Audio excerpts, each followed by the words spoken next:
महाभारत के युद्ध में कौरवों के मृत्यु के कारण केवल उनके पिता ही थे, धृतराष्ट्र अगर किसी अपने दो पुत्रों में भेदभाव नहीं करते तो उनकी कोई भी संतान की मृत्यु न होती और कौरवों की जीत न होती।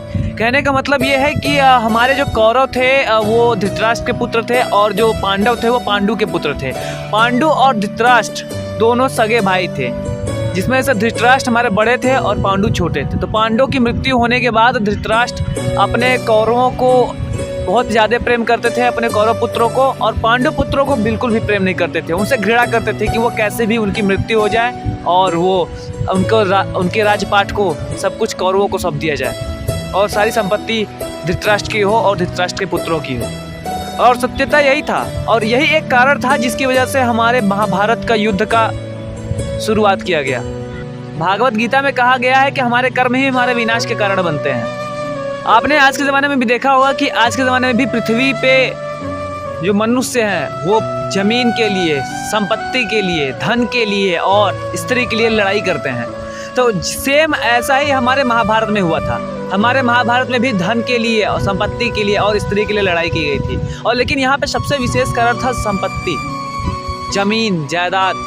इसके लिए वहाँ पे लड़ाई हुई थी, वहाँ पे युद्ध की गई थी और महाभारत का युद्ध हुआ था और महाभारत स्टार्ट हुआ था।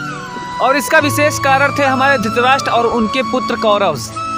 जब पांडव 12 साल के वनवास काट करके और 1 साल का और अधिकतम वनवास काटने के बाद जब वो घर पहुँचे और हस्तिनापुर पहुँचने के बाद वहाँ पे कौरवों से अपने संपत्ति का इजहार किया कि उनको उनकी संपत्ति और उनका हिस्सा मिलना चाहिए, तब कौरवों ने उनको उनके हिस्से की संपत्ति देने से इनकार कर दिया, मना कर दिया, जिसके वजह से ये युद्ध का होना निश्चित हो गया था। श्रीमद् भागवत गीता में लिखा है कि धर्म क्षेत्रे कुरुक्षेत्रे समवेता युयुत्सवः मामका पांडवाश्चैव किम कुर्वत सियज्यः।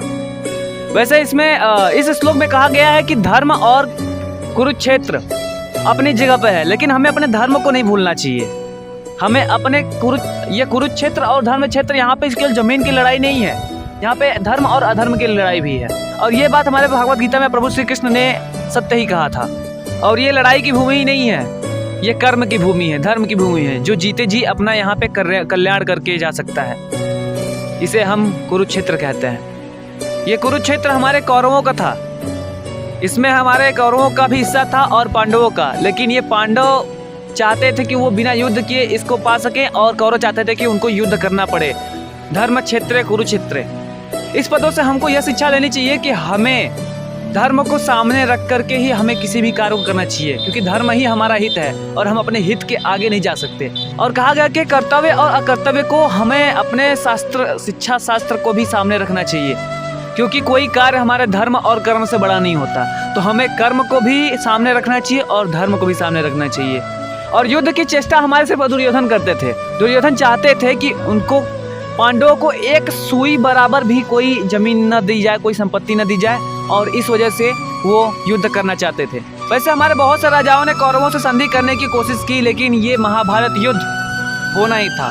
प्रभु श्री कृष्ण जी भी गए वहाँ पे संधि के लिए कौरवों से, लेकिन कौरव साक्षात मना कर दिए और उन्होंने कहा हम सुई तक न देंगे पांडवों को। तो प्रभु श्री कृष्ण जी को उन्होंने बंदी बनाने की भी कोशिश की, लेकिन प्रभु श्री कृष्ण जी को कोई बेड़ी आज तक ऐसी पैदा नहीं हुई जो उनको बंदी बना सके। पांडव हमारे पांडवों को धृतराष्ट्र अपने सगे पुत्रों की तरह प्रेम नहीं करते थे, क्योंकि वो उनके छोटे भाई के पुत्र थे, पांडु के पुत्र थे। लेकिन हमारे जो पांडव थे वो पांडव अपने धृतराष्ट्र जो भी उनसे कहते थे वो उनको हित और अनहित को जाने बगैर उस कार्य को करना स्टार्ट कर देते थे। लेकिन वही धृतराष्ट्र उन दोनों में भेदभाव करते थे, कौरवों में और पांडवों में, क्योंकि कौरव उनके सगे पुत्र थे और पांडव उनके भाई के पुत्र थे।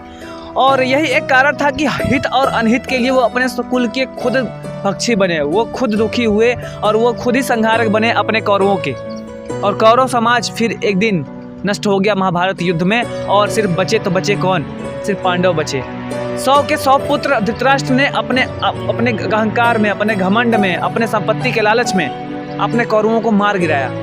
प्रभु श्री कृष्ण श्रीमद् भागवत गीता में कहते हैं कि हमें किसी के साथ भी ईर्ष्या नहीं रखनी चाहिए, कोई घृणा नहीं रखनी चाहिए, क्योंकि एक दिन वही कारण, वही मोहल्ले के लोग, वही मोहल्ला, वही क्षति, वही गृहस्थी और वही फैमिली हमारे मृत्यु का कारण बनती है, हमारे विनाश के कारण बनती है और हमारे कलह का कारण बनती है।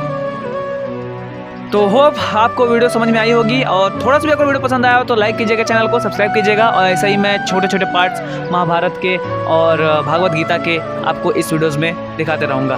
तो चलिए मिलते हैं फिर आपसे नए वीडियो में, और तो साइनिंग ऑफ था कोई लड़का, और हरे कृष्णा।